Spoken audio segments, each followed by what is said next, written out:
That night, in the kitchen of a fancy restaurant full of elegant people, I saw my daughter eating leftovers from dirty plates. She was crying, trembling, and hiding. When I confronted my son-in-law, he looked at me with contempt and said, "That idiot only deserves that."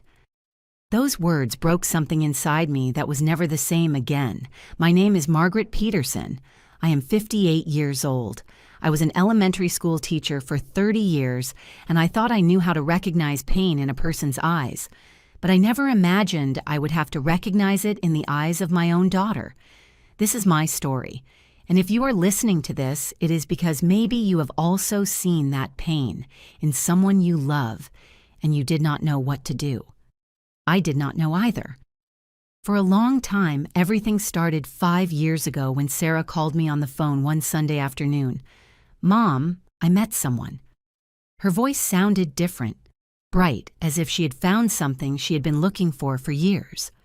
"His name is Ethan. He has a restaurant downtown. He is incredible, Mom. I never met anyone like him." I remember I was watering my roses on the patio when I heard those words. The water fell softly on the leaves, and the afternoon sun painted everything gold. It was one of those moments that you remember clearly later, because something inside you already knew that things were going to change. "When will I meet him?" I asked her. "Soon, Mom. Very soon." "I want you to meet him. I know you are going to love him." And she hung up. Sarah was 32 years old then. She worked as a graphic designer. She had her own apartment in the city. She went out with her friends on Fridays. She was independent strong, or at least that is what I believed. Ethan arrived at my house 3 weeks later on a Saturday at noon. He arrived with flowers, white carnations. He kissed my hand and called me Mrs. Margaret with a smile that showed all his teeth. He wore an expensive watch, Italian shoes, and talked about his restaurant as if it were the center of the universe. "My dream is to make it the best in the city," he said, while drinking coffee in my living room. "Sarah has a very good eye for design.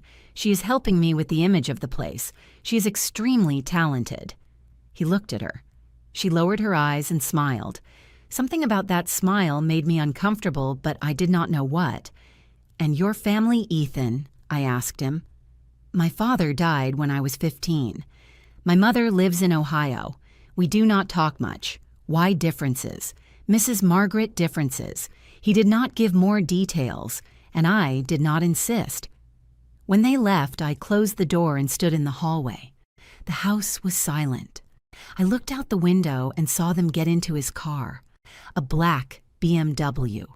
Ethan opened the door for Sarah, but before she got in, he touched her waist firmly, too firmly. She stood still as if waiting for instructions. I shook my head. "Are you seeing things that do not exist, Margaret?" I told myself. "You are jealous because your daughter has a boyfriend." But that night, I could not sleep. Months passed. Sarah stopped coming to eat on Sundays. "The restaurant is very busy, Mom. Ethan needs my help." She stopped answering my calls. "Sorry, Mom, I was working." She stopped posting photos on social media. "I do not like that anymore, Mom. It is superficial." And when I finally saw her again 3 months later at the restaurant opening, I almost did not recognize her. She had lost weight, a lot of weight. She was wearing a black dress that was too big for her, and her makeup could not hide the dark circles under her eyes. But the worst part was not that. The worst part was her look, empty as if someone had turned off a light inside her. "Sarah, my love, are you okay?" I asked her in a low voice while Ethan greeted the guests. "I am perfect, Mom, just tired. We have worked a lot. You are very thin." "I am fine." "Are you sure?" Ethan appeared by her side and put his hand on her shoulder. She tensed up. I saw it. Clearly. "Mrs. Margaret, what do you think of the place Sarah did all the design? She is an artist, right?" "Yes," I said. "She is an artist." That night when I returned home, I sat in the kitchen with a cup of chamomile tea. I looked at the photographs of Sarah that I had on the refrigerator. Sarah at 5 years old with her braids. Sarah at 15 at her high school graduation. Sarah at 25 the day she opened her own studio. Always smiling, always bright. Where was that girl now? And the worst of all is that I knew. Deep down, I knew. But I did not want to see it, because recognizing the pain in your own daughter's eyes means accepting that you failed, that you did not protect her, that you did not know how to read the signs, and that hurts more than anything in the world.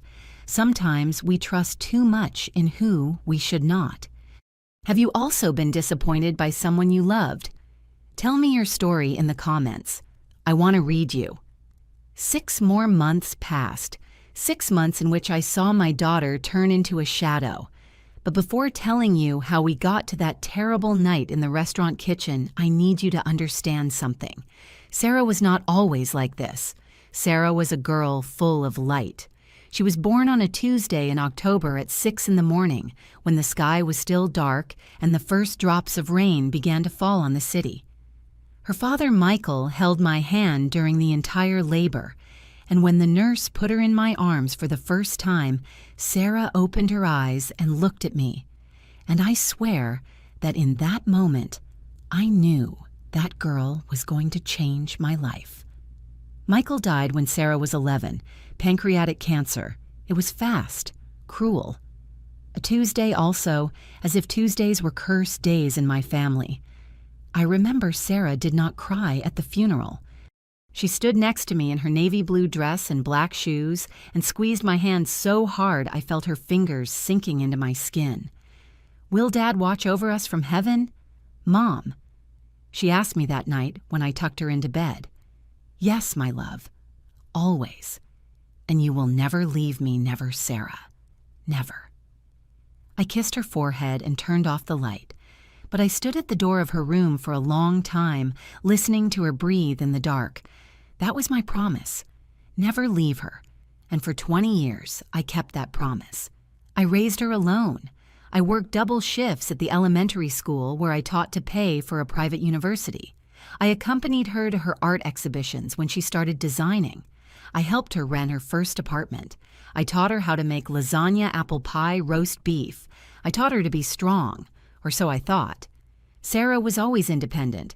She never had serious boyfriends in college. She went out with guys, sure, but nothing that lasted more than 3 months.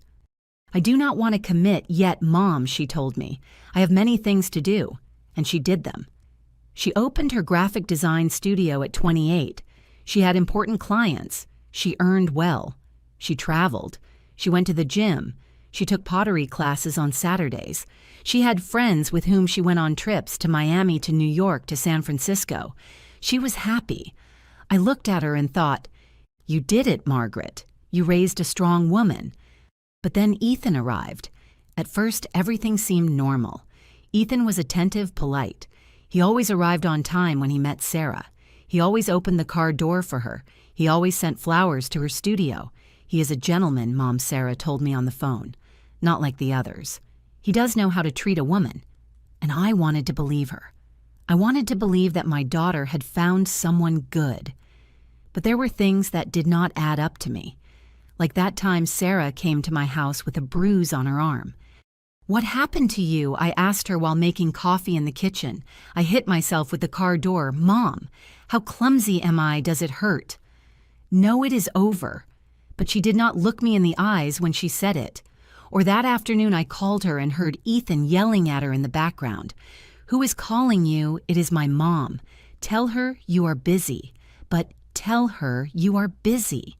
And Sarah told me with a trembling voice, Mom, I will call you later. Okay, I am busy. And she hung up. I stayed with the phone in my hand, feeling something cold running down my back. But I told myself, all couples have arguments. It is normal. Do not interfere, Margaret. So I did not interfere. And that was my first mistake. The wedding was 6 months after the restaurant opening. It was small, intimate. Only 20 people. Sarah did not want a big party. Ethan prefers something simple, Mom. He is not one to make a scene. I remember that day while helping her put on her dress in the hotel room, I asked her, Are you sure about this, my love? She looked at herself in the mirror. The dress was white, simple, elegant, but she was pale. Too pale. Yes, Mom. I am sure. Do you love him? She remained silent for a few seconds. Then she nodded. Yes, I love him. But her voice did not sound convinced. It sounded resigned, and I should have said something. I should have stopped her. I should have taken her by the shoulders and told her, if you have doubts, do not do it. You are still in time. But I did not do it because I was afraid she would think I was a meddling mother. I was afraid she would get angry with me. I was afraid of losing her. So I smiled. I kissed her on the cheek and told her, "You look beautiful, my love," and I let her go. After the wedding, everything changed. Sarah stopped coming to my house. Ethan says Sundays are for resting Mom. We work a lot in the restaurant. She stopped answering my messages. Sorry, Mom, I forgot. She stopped talking to me about her work. I do not have a studio anymore, Mom. I closed the business. Now I work with Ethan at the restaurant. You closed your studio. Why? Because Ethan needs my help. And besides, it is better this way. Now we are together all the time. I felt a knot in my stomach. But Sarah, is that what you want? Yes, Mom. It is what I want. But her voice sounded hollow, as if she were reading a script that someone else had written. I tried to visit her at the restaurant several times, but Ethan always had an excuse. She is busy today, Mrs. Margaret. She has a lot of work in the kitchen. Can I go in to say hello? Better not. She is very stressed. I do not want her distracted. And I left. I left feeling helpless, feeling useless. What could I do? Sarah was an adult woman. She was married. She had her own life. I could not interfere. Or could I? One night at 11, I received a call. It was Sarah. Mom. Her voice sounded broken, as if she had been crying for hours. Sarah, what happened? Are you okay? I just wanted to hear your voice. Where are you at home? Ethan is asleep. Did he do something to you? Silence. Sarah, did he do something to you? No, Mom, nothing happened. I just miss talking to you. My love, come to the house. Come tomorrow. I will make pancakes like you like with lots of syrup and we will talk. I cannot, Mom. Ethan needs me to be at the restaurant early. Sarah, I have to hang up, Mom. He woke up and she hung up. I sat on my bed with the phone in my hand, feeling tears falling down my cheeks. My daughter was suffering and I did not know how to help her. 3 months passed. 3 months of cut calls, of unanswered messages, of excuses, until one day, my friend Linda called me. Margaret, I need to talk to you. What is wrong? I went to Ethan's restaurant yesterday and I saw Sarah. She fell silent. And Margaret, your daughter, is very bad. She is extremely thin. Her hair is falling out. And when I spoke to her, she looked at me as if she was afraid of what that Ethan would see her talking to me. I felt like my heart was coming out of my chest. Where is the restaurant downtown? But Margaret, do not go alone. That man is not a good person. I am going to go, Linda. I am going to go. And I hung up. That night, I could not sleep. I sat in the kitchen with a cup of coffee I never drank. I looked at Sarah's photos on the refrigerator. I saw her smiling, bright, full of life, and I promised myself I was going to get that girl back. It did not matter what I had to do. It did not matter who I had to face. I was going to bring my daughter back. While I tell all this, I think about where you are listening to me. Write the name of your city in the comments. I went to the restaurant 3 days later. It was a Tuesday. Always Tuesday, as if my life was marked by that cursed day.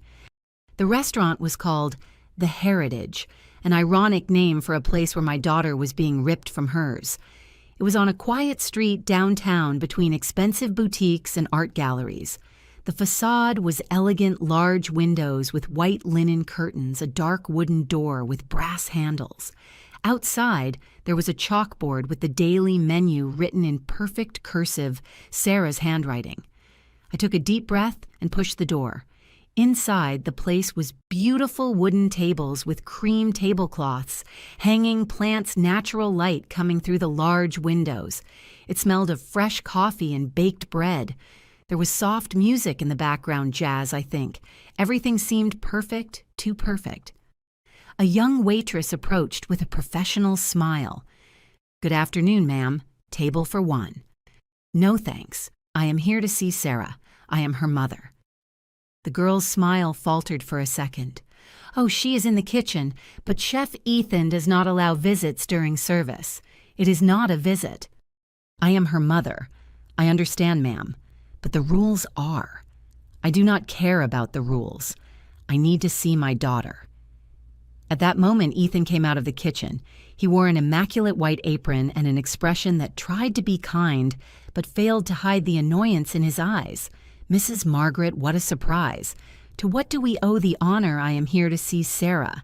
Sarah is busy. We are in the middle of lunch service. It will only be 5 minutes. I am sorry, but it is not possible.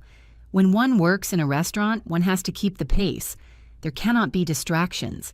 He stared at me as if challenging me, and I looked back. 5 minutes, Ethan." He stayed silent for a few seconds. Then he sighed, as if I were a difficult customer he had to tolerate. "Okay, 5 minutes. But here in the dining room, I do not want you entering the kitchen. It is safety protocol, liar." I knew it in that moment. There was something he did not want me to see. Agreed. He turned around and disappeared behind the swinging kitchen door. I waited. 1 minute, 2, 3, 4. Finally, the door opened and Sarah came out. And when I saw her, I felt the air escaping from my lungs. My daughter was unrecognizable. It had only been 3 months since the wedding. 3 months. But it looked like 3 years had passed. She was thin, terribly thin. Her cheekbones stood out on her face, sunken eyes. Her hair, which had always been thick and shiny, was now dull and brittle, tied in a tight ponytail that showed patches where it was falling out. She wore an apron stained with grease and sauce. Her hands were trembling. And the worst part, she did not look me in the eyes. "Hi, Mom," she said in a low voice. I got up from the table where they had seated me and walked towards her. I wanted to hug her, but she took a step back. "Sarah." "My love." "What are you doing here? I came to see you. You do not answer my calls. You do not come to the house. I am worried." "I am fine, Mom, just busy. You do not look well. I am fine. Sarah, I am fine." She raised her voice.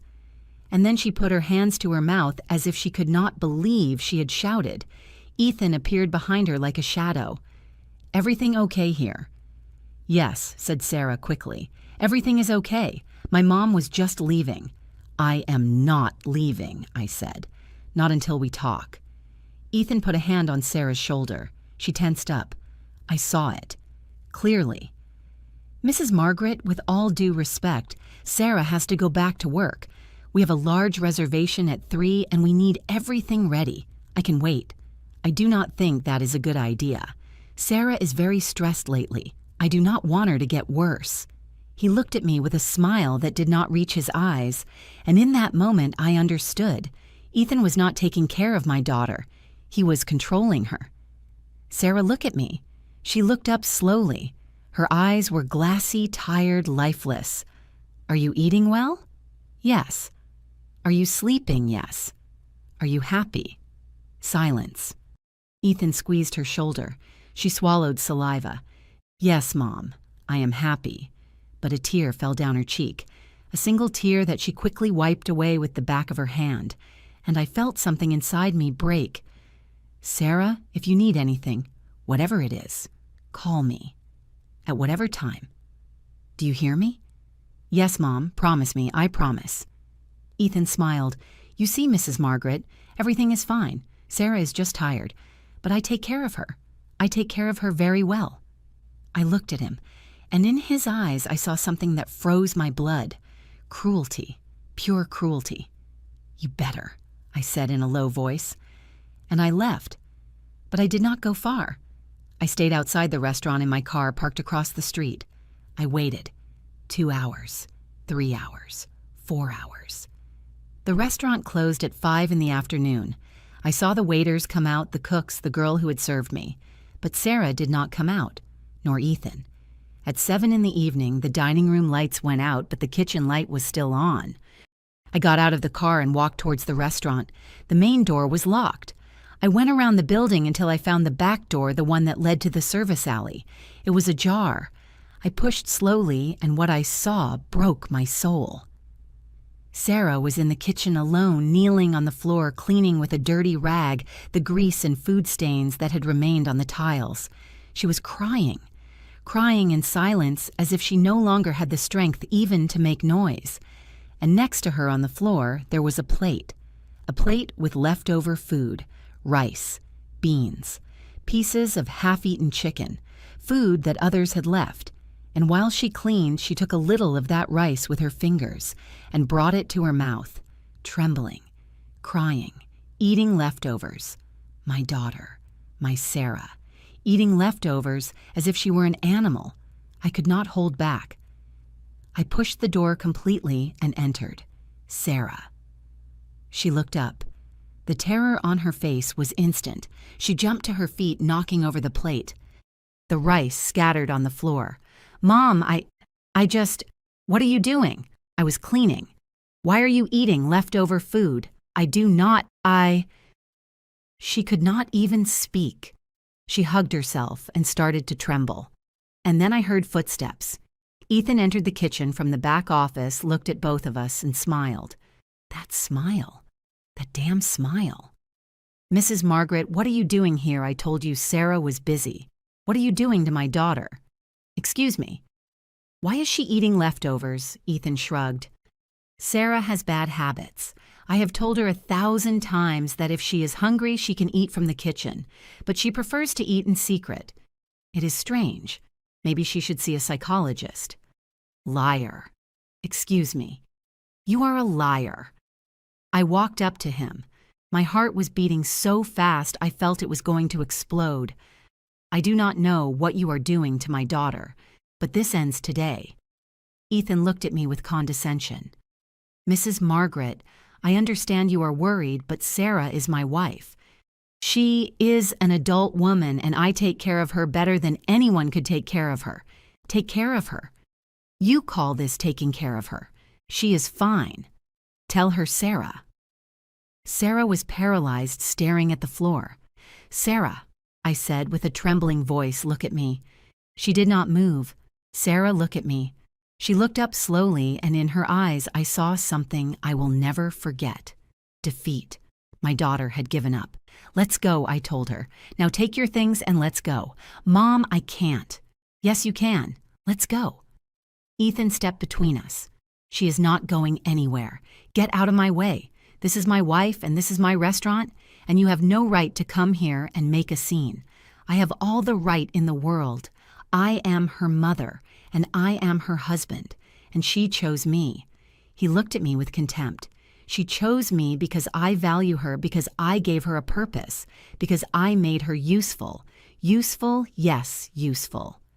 Before me, Sarah was nobody, a mediocre designer with a studio that barely survived. I gave her a place, a home, a reason to exist. I felt the rage burning inside me. Sarah was always someone before you without you, and she will continue to be someone when she gets out of here. Ethan let out a laugh, cold, cruel, and then said the words, "I will never forget. That idiot only deserves this." The world stopped. I looked at Sarah. She closed her eyes as if those words were normal, as if she had already heard them 1,000 times, and something inside me broke. But not with sadness, with fury, a fury I did not know I was capable of feeling. I walked toward Sarah, took her hand, and squeezed it hard. "We are leaving. Now. Mom. Now." Ethan tried to block the door. "If she walks out of here, she does not come back. Do you hear me, Sarah? You do not come back." She looked at me terrified. "Mom, I can't. Yes, you can, trust me. But I have nowhere to go. You have your mother. You will always have me." She squeezed my hand, and together we walked past Ethan. He did not stop us. He just looked at us with that smile of contempt. "You will be back. They always come back." We left the restaurant and walked to my car. Sarah was trembling. She would not stop trembling. I helped her get in. I put on her seatbelt like when she was a child. And before starting the engine, I took out my phone. I searched for a name in my contacts, a name I had not dialed in years. Richard Davis, lawyer, a man whose life I had saved many years ago when his son was sick and no one else helped him. I pressed the call button. It rang once, twice, 3 times. Hello, Richard. It is Margaret Peterson. Silence. Margaret.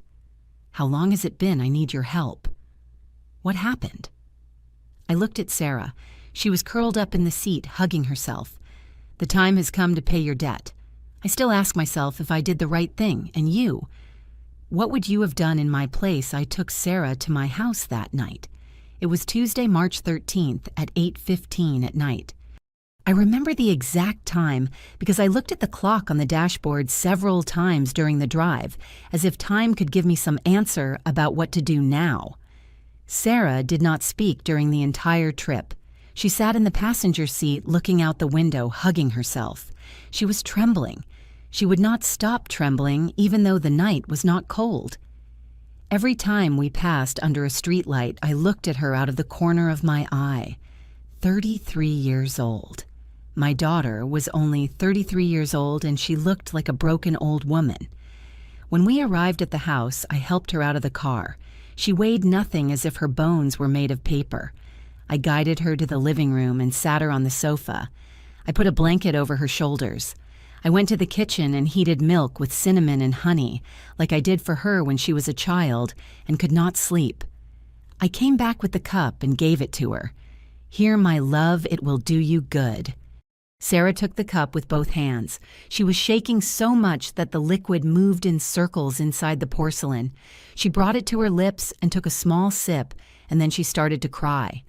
Not like when she was a child, not with loud sobs or screams. She cried in silence with tears falling down her cheeks endlessly, as if something inside her had broken and she could no longer contain it. I sat next to her and hugged her. She rested her head on my shoulder and cried for 20 minutes straight. I did not say anything. I just held her like when she was 11 and cried for her father's death. Like when she was 16 and her first boyfriend left her. Like when she was 22 and did not pass the entrance exam to the university she wanted. I was always there, and now too. When she finally stopped crying, she pulled away from me and wiped her face with the back of her hand. Sorry, Mom. You have nothing to apologize for. I should not have done this. Done. Ethan is going to be furious. I do not care what Ethan thinks, but I have to go back. The restaurant. You are not going back. Mom, you do not understand. He needs me. If I am not there, everything is going to collapse. I looked at her intently. Sarah, did you hear what he said to you? She lowered her eyes. Yes, he called you an idiot. I made him angry. What Ethan gets angry when I do not do things right. And today I did not finish cleaning on time. And he is right. I am useless. I felt my heart splitting in two. Sarah, look at me. She did not move. Look at me. She looked up slowly. You are not useless. You are my daughter, and you are brilliant, talented, beautiful, and that man has no right to treat you like that. But I love him, Mom. That is not love. Yes, it is. He takes care of me. He gives me a home. He gives me work. He is destroying you. No. She stood up suddenly. The cup of milk fell to the floor and broke into pieces. The liquid spilled onto the carpet. He is not destroying me. He is helping me be better. Before him, I was a mess. I did not know how to manage my money. I did not know how to cook. I did not know how to be a good wife. You were never a mess. Yes, I was. And he tells me because he loves me, because he wants me to improve. Sarah. You do not understand anything, Mom. You have never been with anyone since Dad died.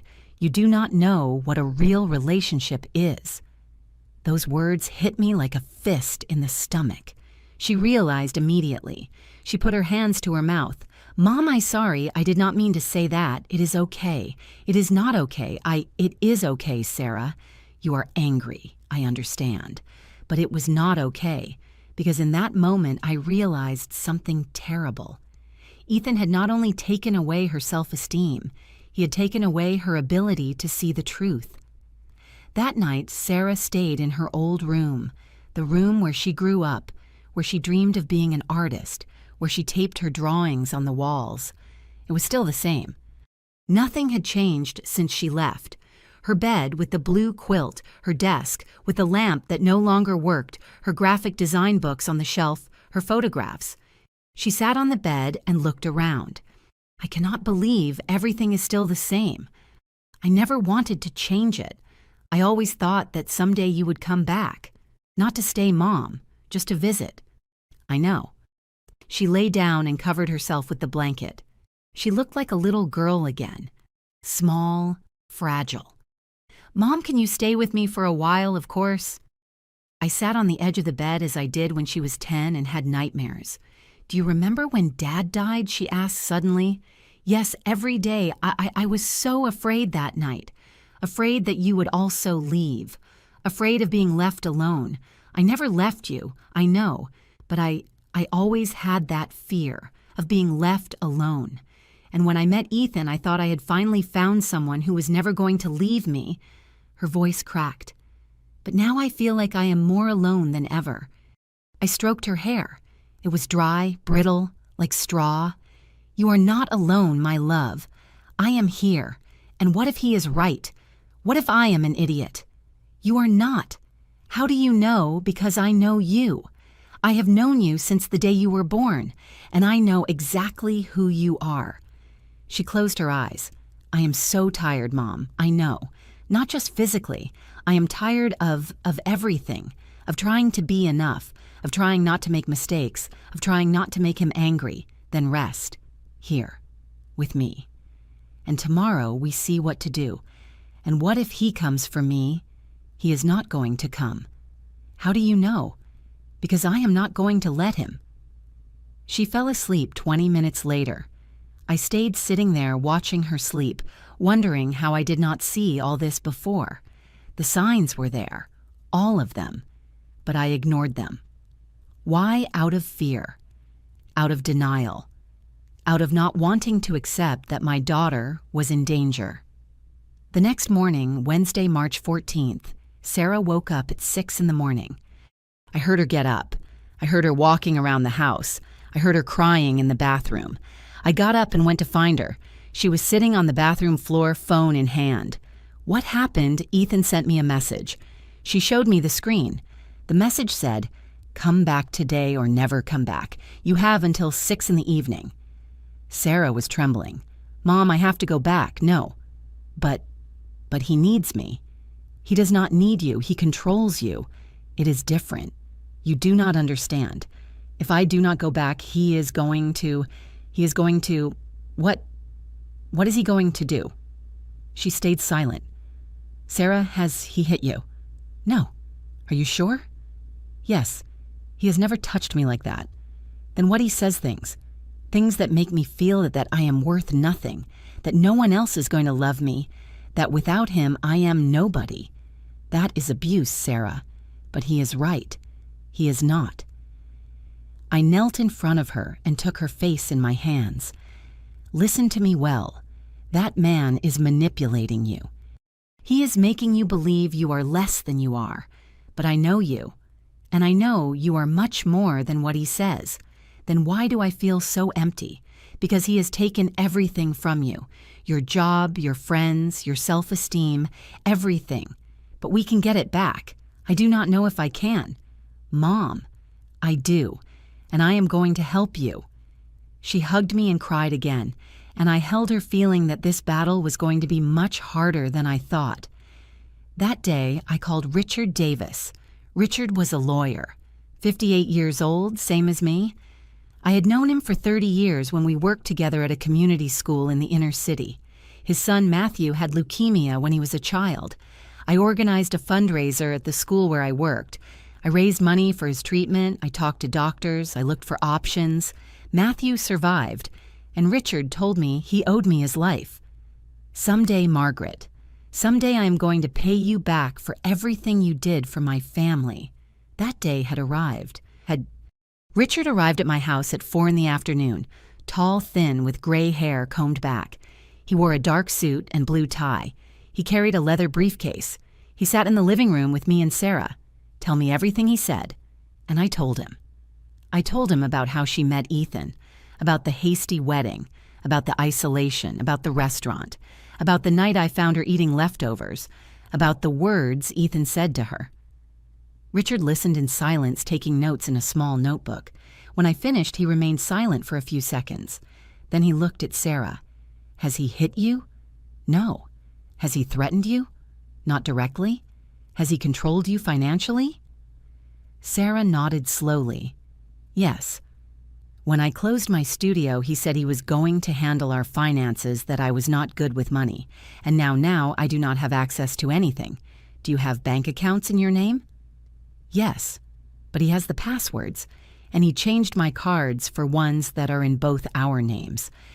Do you have documents, birth certificate ID? They are at the restaurant in Ethan's office. Richard wrote something else. And your friends, your family. I have not talked to anyone in months. Ethan says they distract me from work. Richard closed the notebook and looked at me. This is psychological and economic abuse, and we have enough to ask for a protection order. How fast can you do it tomorrow? But I need Sarah to agree. He looked at my daughter. Sarah, do you want to get out of this? She remained silent for a long time. Too long. And then, with a trembling voice, she said, I do not know.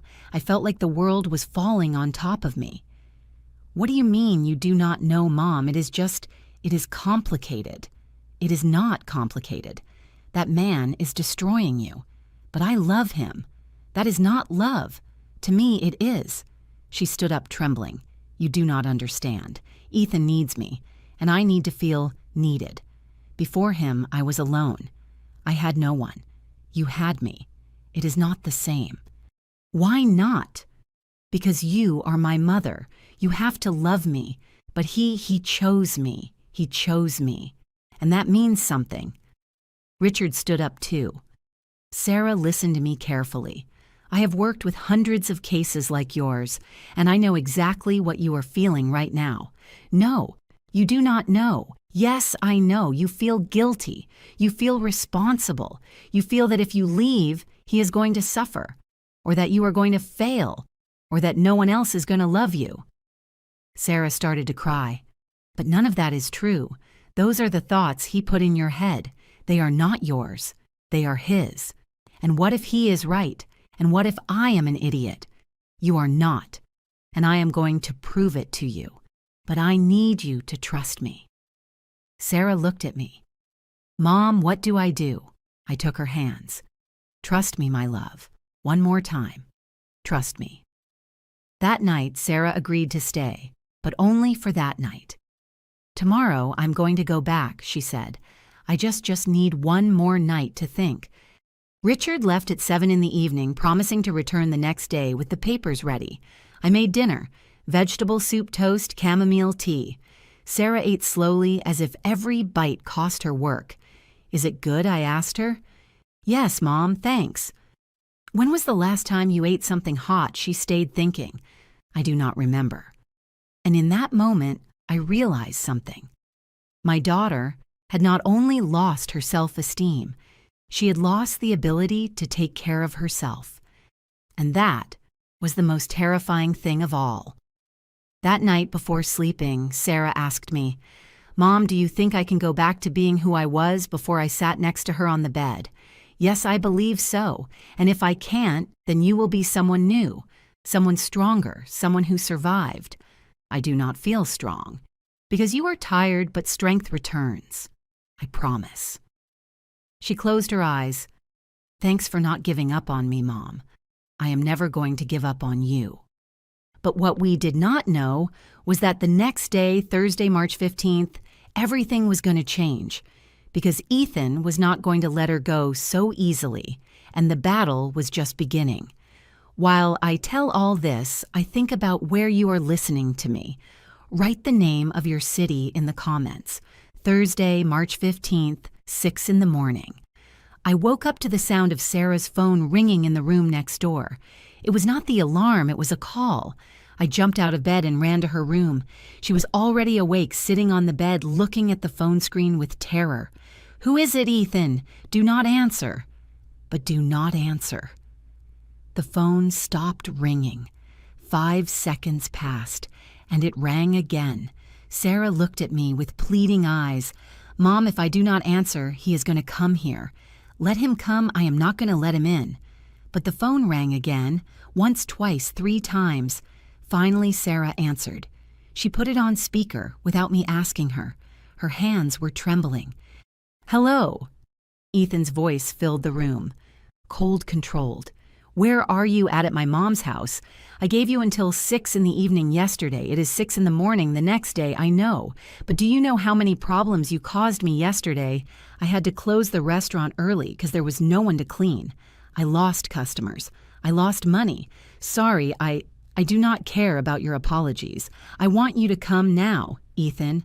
I need time." Silence. Then a laugh. Dry. Humorless. Time. Time for what? For your mom to fill your head with nonsense. It is not nonsense. Of course it is. She does not understand what you and I have. She does not know what it is to build something together. Ethan, Sarah. Love, listen to me. I know yesterday we had a misunderstanding, but that happens in all relationships. I got nervous. I said things I should not have said. His voice changed. Now it sounded soft, almost affectionate.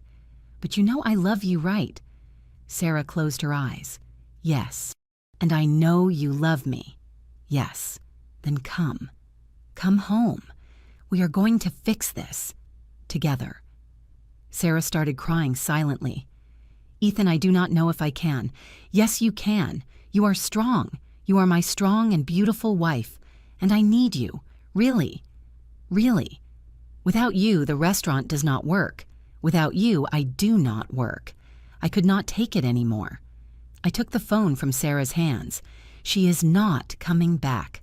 Silence on the other end. Then Ethan's voice. Now cold again. "Mrs. Margaret, do not call her again. She is my wife. I can call her whenever I want, not if she does not want to. And who says she does not want to ask her? Ask her if she wants me to stop calling her." I looked at Sarah. She had her face buried in her hands. "Sarah does not need to talk to you right now. You cannot decide for her. She is an adult woman." "Exactly. And as an adult woman, she has the right to distance herself from someone who mistreats her." Ethan let out a laugh. "Mistreatment, Mrs. Margaret." I have never laid a finger on Sarah. There are many forms of mistreatment, and you use them all. Look, ma'am, I understand you are worried, but Sarah and I have couple problems, normal problems, and they are resolved between us, not with her mom interfering in the middle. This is not a couple problem. This is abuse. Abuse does giving her a job, a home, a life seem like abuse, does taking away her money, her job, her friends, and her dignity seem like abuse. Silence. Then his voice, now lower, more dangerous. "Tell Sarah she has 24 hours to return or I am going to take legal action. What measures she signed a contract when she started working at the restaurant. A contract that makes her responsible for any financial loss if she abandons her post without prior notice. And believe me, the losses these days are going to be considerable. That is illegal. Call a lawyer and find out." And he hung up. Sarah looked at me with terror. "Mom, is it true? Did I sign a contract I do not know? Did you sign something? I signed a lot of papers when we started. Ethan said they were restaurant procedures. Insurance, I do not know what else. Did you read them?" She lowered her eyes. "No." I closed my eyes and took a deep breath. "It is okay. It is okay. We are going to call Richard." Richard arrived at 9 in the morning. He sat in the living room with us, his leather briefcase open on the coffee table. I told him about the call about the contract. He listened attentively, taking notes. "Do you have any copy of the papers you signed?" he asked Sarah. "No, everything is in Ethan's office. Do you remember what they said?" "No, he gave them to me, and told me to sign. And I trusted him. Richard sighed. Sarah, I need you to tell me the truth. How long were you working at the restaurant since the opening 8 months ago? Did he pay you? She remained silent. Sarah, at first, yes. He gave me $500 a week, but 3 months ago he stopped paying me. Why, he said the restaurant was not generating enough profit, and since we were husband and wife, the money was ours anyway. And you accepted, yes. Richard wrote something else in his notebook. How many hours a day did you work? 12, sometimes 14. Did you have days off? No? And food, did you sleep well? Sarah started crying again. He said if I wanted to eat, I could do it after the customers finished. But sometimes I was so tired I just wanted to sleep. And when I ate, he told me I was getting fat, that customers did not want to see a fat woman in the kitchen. I felt the rage burning inside me. Richard closed the notebook. This is not only psychological abuse, it is labor exploitation and possibly human trafficking. What anyone who kept her working without pay, without days off within humane hours, that is considered forced labor. But I accepted, said Sarah. I said yes. Under manipulation and coercion, that does not count as consent. Richard looked at me. Margaret, I need you to get me something, whatever it is. I need evidence, photographs, messages, anything that proves the abuse. And if we have nothing, then we are going to have to get it. We spent the next 3 hours going through Sarah's phone. Richard took screenshots of Ethan's messages. There were hundreds. Messages telling her she was useless, that she was fat, that she was good for nothing, that no one else was going to love her. Messages at 3 a.m. asking where she was. Messages controlling who she talked to. Messages telling her what clothes to wear, what to eat, when to sleep. It was a manual of psychological abuse, and Sarah had lived with that for 8 months. At 12 noon, Richard left with a folder full of evidence. I am going to prepare the request for a protection order, and I am also going to start a case for labor exploitation. How long will it take? If all goes well, we can have the protection order in 48 hours, Thursday, March 17th at the latest, and the divorce. That is going to take more time, but we can start it immediately. Sarah looked up. Divorce, yes. Sarah, you have to divorce him. But if you do not divorce him, he is going to continue having legal control over you, over your finances, over your life. But I love him. Richard knelt in front of her and took her hands. Sarah, look at me. She looked at him with eyes full of tears. What you feel for that man is not love. It is trauma. It is the bond that forms when someone mistreats you and then gives you small moments of kindness. It is called traumatic bonding. And it is very real. But it is not love. How do you know? Because I have seen this same pattern in hundreds of women. And they all told me the same thing as you, that they loved him, that they could not leave him, that he was going to change. And what happened to them? The ones who left in time survived.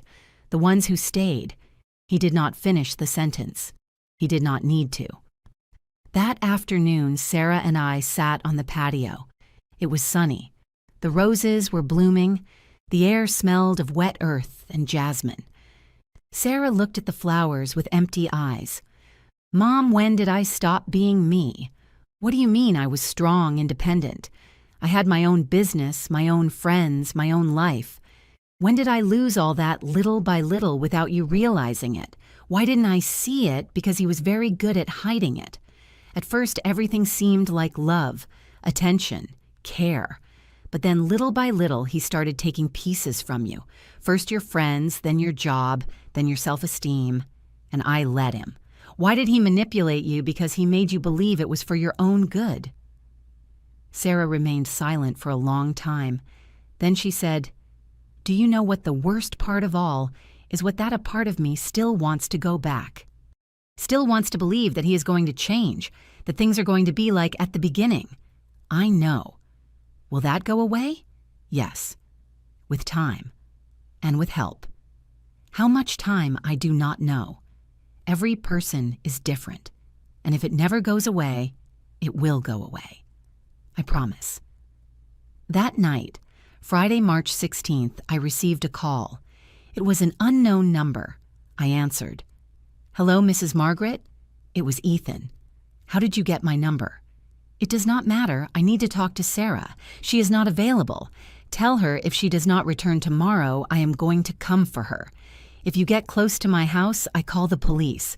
You do not understand. Sarah is my wife. I have a legal right to speak to her, not when there is a restraining order in process. Silence. What you heard right. Tomorrow we are going to file a request for a protection order and a case for labor exploitation.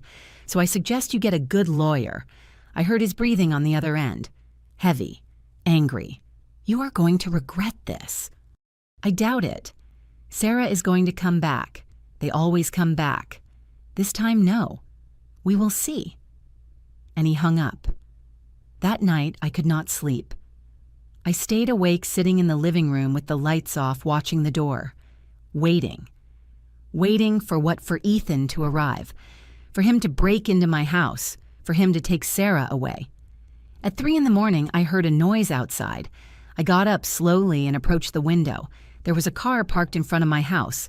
A black BMW. Ethan's car. He was there sitting in the driver's seat looking towards my house, doing nothing, just looking. I felt a chill. I took my phone and called the police. There is a man outside my house harassing. Do you know him? He is my daughter's husband. We have a restraining order in process. We are going to send a patrol. I hung up and kept watching. Ethan did not move. He stayed there for 20 minutes until the patrol arrived. The police approached his car. They talked to him. He showed them something. Probably his ID. Then he left. But before leaving, he looked towards my house one last time. And I knew this was not over. It was just beginning.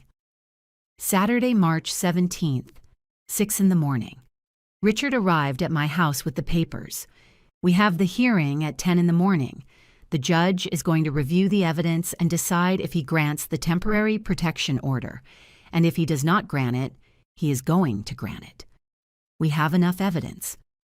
Sarah was sitting on the sofa, pale, trembling. Do I have to go? Yes. You have to testify in front of the judge. I can't. Yes, you can. I cannot see him. You are not going to see him. He is going to be in another room. Everything is going to be by video conference. Sarah closed her eyes. I am afraid. I know. But I am going to be with you. And your mom, too. We arrived at the courthouse at 9:30. It was a gray building, cold with long and silent corridors. We sat in a waiting room. Sarah kept moving her legs. She was terrified. At 10 o'clock, sharp, they called us. We entered a small room with a computer and a camera. On the other side of the screen was the judge, a man of about 60 years old with glasses and a serious expression. Good morning, Sarah Peterson. Yes. I need you to tell me in your own words what you have been living. Sarah looked at me. I squeezed her hand, and then, with a trembling voice, she started to speak. She spoke for 20 minutes. Of the isolation of the control of the insults of the forced labor of the night in the kitchen. And when she finished, the judge remained silent for a few seconds. Then he said, Miss Peterson, I am going to grant the temporary protection order. Mr. Ethan Miller cannot get closer to you than 200 meters. He cannot contact you by any means. And if he does, he will be arrested immediately. Sarah started to cry, but this time not of sadness, of relief. I still ask myself if I did the right thing.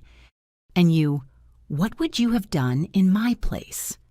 Saturday, March 17th, 2 p.m. We left the courthouse with the protection order in hand. It was an official document with the court seal with the judge's signature, with Ethan Miller's name in clear black letters. Sarah looked at it as if she could not believe it was real. Does this mean that he cannot get close to me? Exactly, said Richard. 200 meters. If he sees you on the street, he has to leave. If he tries to contact you, he goes to jail. And the restaurant? You can go pick up your things, but with police escort. I am going to coordinate that for Monday. Monday, why not today? Because today is Saturday and because I want you to have a couple of days to process all this before seeing him again. Sarah nodded slowly, but I knew her. I knew that look. She still had doubts. Still a part of her wanted to go back. That night, I made beef stew, Sarah's favorite, since she was a child. Red stew with radishes, lettuce, oregano, crunchy toast. The smell filled the whole house. Sarah sat at the kitchen table and watched me cook. We did not speak for a long time, just the sound of the pot, bubbling water running, plates clashing. Finally, she broke the silence. "Mom, can I ask you a question?" "Sure." "How did you know Dad was the right one?" I stopped with the spoon in my hand. I did not expect that question. "Why do you ask?" Because I thought Ethan was the right one and I was wrong. Then how am I supposed to know the difference? I turned off the stove and sat in front of her. Your dad never made me feel less. He never controlled me. He never took anything from me. On the contrary, when I was with him, I felt more myself, stronger, more capable. And with Ethan, how did you feel with Ethan? Sarah lowered her eyes, small, useless, as if she were never enough. Then there is your answer. She played with her hands. But at first it was not like that. At first he made me feel special, as if I were the only woman in the world. That is the trap, my love. All abusers start like that. They make you feel loved, valued.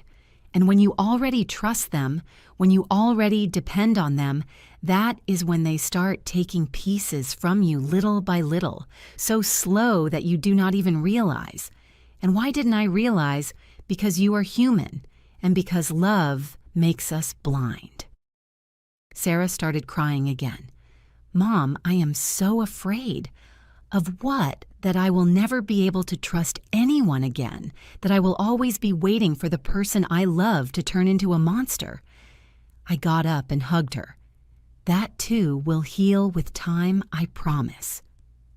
Sunday, March 18th. Sarah woke up screaming at 4 a.m. I ran to her room. She was sitting on the bed, soaked in sweat, trembling. What happened? I dreamed that Ethan entered the house, that he dragged me back to the restaurant, and that you could not stop him. It was just a nightmare, but it felt so real. I sat next to her. "Sarah, he is not coming. He has a restraining order. If he gets close, he goes to jail. And if he does not care, he is going to care. Men like Ethan are cowards. They are only brave when they have control. But when they lose that control, they give up." How do you know? Because I have seen many men like that in my life, and they are all the same. Sarah lay back down again. "Mom, can you stay here until I fall asleep?" "Sure." I sat on the edge of her bed, like when she was a child, and while I watched her sleep, I thought of all the nights I was not there. All the nights she spent alone with fear, without anyone to protect her, and I promised myself that I would never fail her again. Monday, March 19th, 9 a.m. Richard arrived with 2 police officers, a man and a woman, both about 30 years old, uniformed, serious. "We are going to go to the restaurant," Richard said. "Sarah is going to pick up her things, her documents, everything that belongs to her." Sarah was pale. "Is he going to be there?" "Probably, but he cannot get close to you. The officers are going to make sure of that. And if he tries to talk to me, do not answer. Do not look at him. Just pick up your things and we leave." Sarah nodded, but her hands were trembling. We arrived at the restaurant at 10 a.m. It was closed. The window curtains were drawn, but Ethan's black BMW was parked outside. He was there. The police knocked on the door. There was no answer. They knocked again. Police opened the door. Finally, the door opened, and there was Ethan. But he was not the same Ethan I had seen a week ago. This Ethan was disheveled, unshaven, with deep, dark circles, wrinkled shirt, red eyes. He looked like he had not slept in days. "What do you want?" he asked with a hoarse voice. "We are here to escort Mrs. Sarah Peterson to pick up her belongings." Ethan looked at Sarah. She looked away. Belongings? Everything here is mine. I paid for everything, according to the law, said Richard. Sarah has the right to recover her personal documents, her clothes, and any object of sentimental value. And who are you? I am her lawyer. Ethan let out a bitter laugh. Of course. You already got yourself a lawyer. How fast Sarah still did not look at him. Mr. Miller said the female officer, we need you to maintain a minimum distance of 200 meters from Mrs. Peterson. You can stay in the restaurant, but you have to go to the back while she picks up her things. This is my restaurant. We understand, but there is a restraining order in effect. If you do not cooperate, we are going to have to arrest you. Ethan clenched his fists. He looked at me, and in his eyes I saw pure hatred. This is your fault, he told me. You filled her head with lies. I did not fill her head with anything. I just opened her eyes. Sarah was happy before you got involved. Sarah was dying before I got her out. Lie. He took a step towards me. The police immediately intervened. Mr. Miller, take a step back. Ethan breathed heavily, furious, but he stepped back. You have 20 minutes, he said. 20 minutes and I want you out of my restaurant. And he went to the back office. Sarah entered the restaurant slowly. I was behind her. The place was destroyed. Dirty dishes piled on the tables, trash on the floor, the smell of rotten food. The hanging plants Sarah had put up were dry dead. Everything beautiful she had created there was ruined. Oh my God, Sarah whispered. Do not stop, I told her. Pick up your things and let's go. We went to the office where Sarah kept her work clothes. She opened the locker. Inside there were 3 uniforms, all stained, all torn. This is all I have here, she said, and your documents. They are in Ethan's office. We walked to the back office. Ethan was there sitting at his desk looking at the computer. He did not look up when we entered. I need my documents, said Sarah with a trembling voice. Ethan kept looking at the screen. I do not know what you are talking about. My birth certificate, my ID, my social security papers. Oh, those. I burned them. Sarah was paralyzed. What I burned them? Last night, in the back alley. Why, he finally looked at her and smiled. That smile. Because if you are not mine, then you are nobody's. Richard immediately called the police. Destroying official documents is a federal crime. Prove it, said Ethan. We left the office and went to the back alley. There, in a metal drum, there were ashes. Paper ashes. Ashes of Sarah's identity. She knelt next to the drum and put her hands in the ashes as if she could recover something. But there was nothing left. Just dust. It does not matter, said Richard. We can get copies of everything. It is going to take time, but it can be done. But Sarah did not respond. She just looked at the ashes with empty eyes, and I knew something inside her had just broken again. We left the restaurant. Ethan was standing at the door watching us. Leaving already, he asked with fake sweetness. Sarah finally looked at him, and for the first time in months, she spoke with a firm voice. Yes, I am leaving, and I am not coming back. Ethan let out a laugh. We will see. No, there is nothing to see. This is over. Over Sarah. Love, you cannot end something that is never going to end. You are mine. You always were. You always will be. I am not yours. I never was. Of course you were. I made you who you are. Without me, you are nothing. Sarah took a step towards him. The police became alert, but she just stared at him.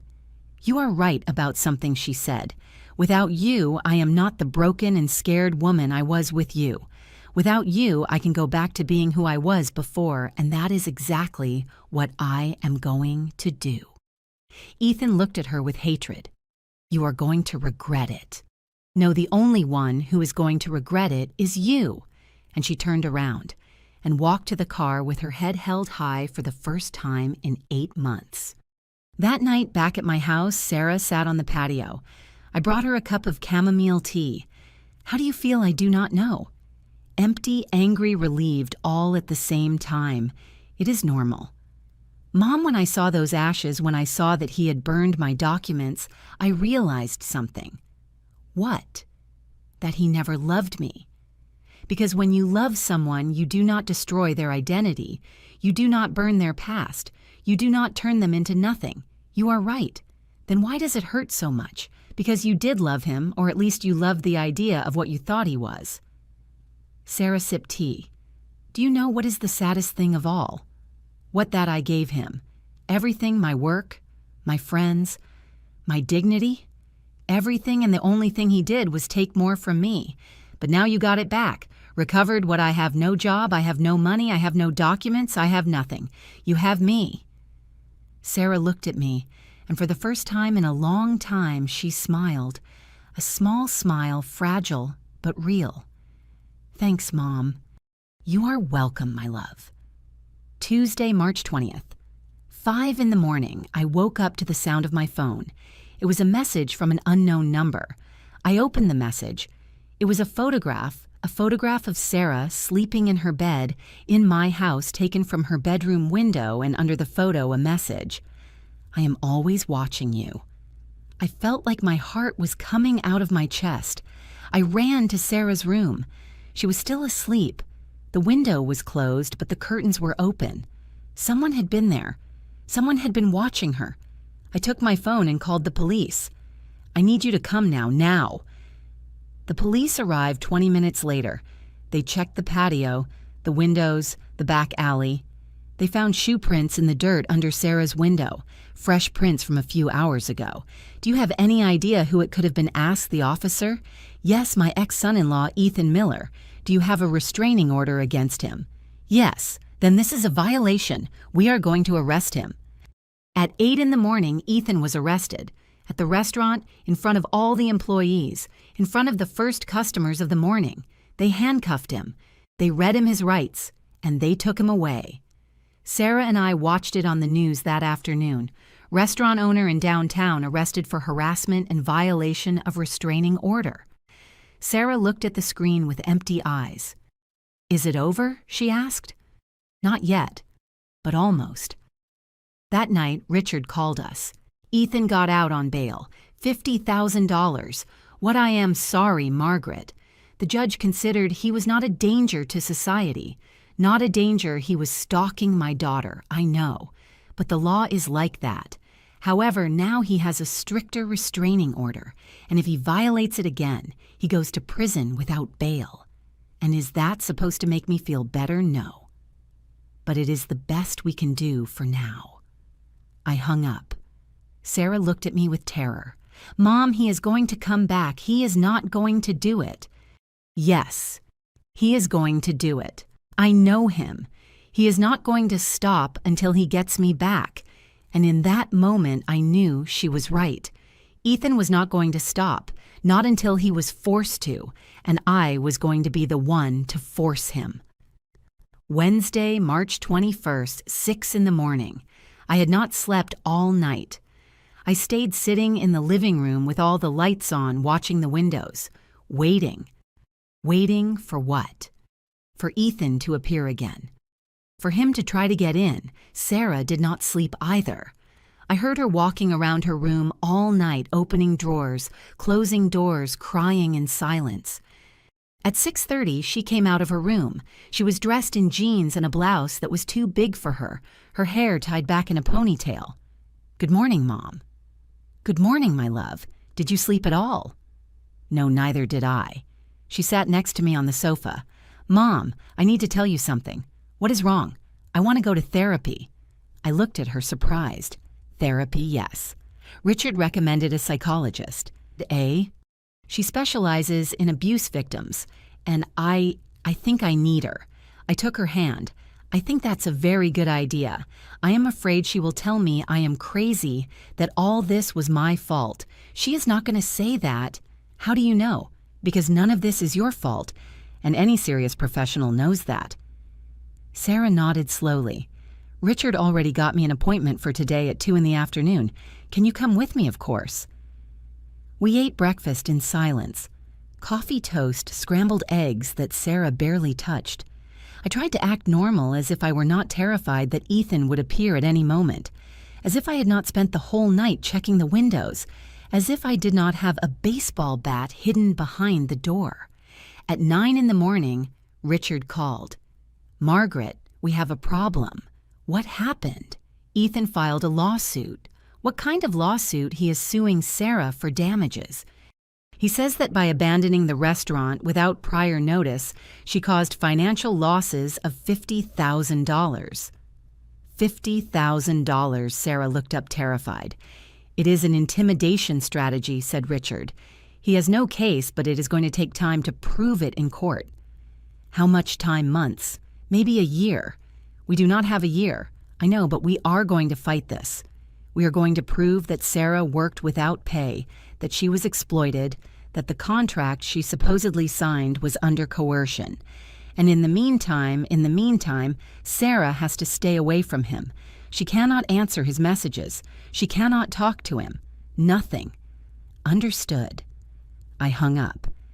Sarah looked at me with eyes full of tears. "Mom, I do not have $50,000. I know, I have nothing. How am I going to pay that you are not going to have to pay anything? It is a lie, a strategy to scare you. It is working." At 2 in the afternoon, we went to the psychologist's office. Her name was Dr. Patricia Roberts, 53 years old, short hair, glasses, kind smile. Her office was in an old house in the suburbs, cream walls, plants in the corners, a soft light coming through the windows. I sat in the waiting room while Sarah went in. I waited an hour. When Sarah came out, her eyes were red.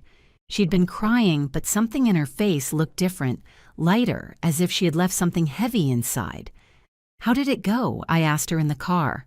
"Good. Hard, but good." "Do you want to talk about it?" "Not yet, but I think I am going to go back. Dr. Roberts told me I have to come twice a week at least for the first 3 months. Perfect. We are going to go. Thursday, March 22nd, 11 in the morning. I was watering the plants on the patio when I heard a knock on the door. Sarah was in her room reading. I approached the door and looked through the peephole. It was Ethan. He was standing there in a dark suit tie, hair combed back, as if it were a normal visit, as if there were no restraining order, as if he had not been arrested 2 days ago. He knocked again. "Mrs. Margaret, I know you are there. I just want to talk." I did not answer. "Please, 5 minutes. I need to talk to Sarah." "Go away or I call the police," I shouted from the other side of the door. "It does not have to be like this. We can fix this like civilized adults. You have a restraining order. You are violating it right now. I just want to see my wife. She does not want to see you." Silence. Then his voice lower, more dangerous. "You cannot keep her locked up forever. I do not have her locked up. She is here because she wants to be." "Oh yeah, why don't we ask her?" I heard footsteps behind me. I turned around. Sarah was there, pale, trembling. "Is it him?" she whispered. "Yes. Go to your room." "No, I want to. I want to talk to him." "Sarah?" "No, I need to do it, Mom. I need to tell him what I feel." "You can do it later, when you are ready." "I am ready now." She approached the door. "Sarah, do not open that door. I am not going to open it. I am just going to talk." She stood in front of the closed door. "It is Ethan," she said with a trembling voice. On the other side, silence. Then, "Sarah, love. Is it you?" "Yes. I miss you so much. Ethan, I need you to listen to me. Whatever, love, whatever. I want a divorce." Silence, long, heavy. "What, I want a divorce? This is not working. It never worked." "Sarah, do not say that. You are confused. Your mom is confusing you. I am not confused. I am clearer than ever." "Sarah, what you did to me, what you said to me, that is not love. I never wanted to hurt you, but you did. It was a mistake. I was stressed. The restaurant is collapsing without you. I need you back." "No. Sarah, please, I love you. You do not love me. You only need me to serve you, to work for free, to be your unpaid employee." "That is not true." "Yes, it is. And you know it." I heard Ethan hitting the door with his hand. "Sarah, open this damn door." Sarah took a step back. Go away, Ethan, and do not come back, or what you are going to call the police like last time. Yes. Do you know how much it cost me to get out of that place? $50,000, all because of you. It was not my fault. You violated the order because I wanted to see you, because I love you. That is not love. He hit the door again, harder. I'm going to call the police now, I said. Do it. Call them. Anyway, you already ruined my life. I took my phone and dialed 911. Ethan kept shouting from the other side of the door, Sarah, if you do not come back to me, you are going to regret it. Do you hear me? You are going to regret it. Police. What is your emergency? There is a man violating a restraining order at my house. He is hitting the door, threatening. Address. I gave my address. We already sent a patrol. I hung up. Ethan kept hitting the door, but then suddenly he stopped. We heard footsteps walking away, an engine starting, the BMW starting up. He left, but before leaving, he shouted one last thing. This does not end like this, Sarah. It is never going to end. The police arrived 5 minutes later. We gave them the description of the car. We showed them the video from the security camera that Richard had installed last week. There was Ethan, hitting the door, shouting, threatening. Everything recorded. We are going to arrest him again, said the officer. This is the second violation. This time he is not going to get out on bail. Ethan was arrested that afternoon at the restaurant. Again. This time, when they put him in the patrol car, there were photographers, journalists. The story had appeared on the local news. Restaurant owner arrested for the second time for violation of restraining order. The video went viral. On social media, people commented, some supporting Sarah, others defending Ethan. He is just a man in love. She is ruining him on a whim. Typical manipulative woman. Sarah read the comments and cried, You see, mom people think I am the bad one. It does not matter what people think. Yes, it matters. It matters because now everyone knows my name, my face, my story. Sarah. And what if he is right? What if I am ruining him? You are not ruining him. He ruined himself. Friday, March 23rd, 2 in the afternoon. Richard called us. Ethan is in jail, without bail. He is going to have a hearing on Monday the 26th to determine if he stays detained until the trial. How likely is it that they detain him? Very likely. He already violated the order twice. He is clearly a danger. Good. But there is something else. What his family contacted me. What family? He said he did not talk to his mother. Apparently that changed. His mother and 2 brothers want to talk to Sarah. What for? They say they want to apologize. That they did not know what Ethan was doing. No, Margaret. No, Richard. Sarah is not ready for that. I understand. I just wanted you to know. I hung up. But I did not say anything to Sarah. Not yet. She already had enough on her mind. That night, Sarah and I sat on the patio. It was cold. The sky was clear. The stars were shining. Sarah looked up. Do you think Dad is watching us? Yes. I am sure. Do you think he is proud of me? I am sure he is. Even though I made the mistake of marrying Ethan. That was not a mistake. It was an experience. And you learned from it. Yes, I learned that I am an idiot. You are not an idiot. Then what am I? You are a survivor. Sarah remained silent for a long time. Then she said, Mom, Dr. Roberts told me something today. What did she tell you? She told me that what Ethan did to me has a name. It is called psychological violence, and that it is as real as physical violence. She is right. She told me my brain is damaged, that it is going to take time to heal it. But will it heal? How do you know? Because I know you. And I know you are stronger than you think. Sarah started to cry. I do not feel strong, but you are, because you kept going, because you got out, because you said no more. I could only do it because you were there. I am always going to be here. We stayed sitting there for hours, under the stars, in silence. Just the two of us, mother and daughter, surviving. Saturday, March 24th, 8 in the morning. Sarah woke up with an idea. "Mom, I want to go back to work. Work, yes, as a designer. I want to open my studio again. Sarah, that is wonderful. But I do not know if I can. I have no money. I have no clients. I have nothing. You have talent.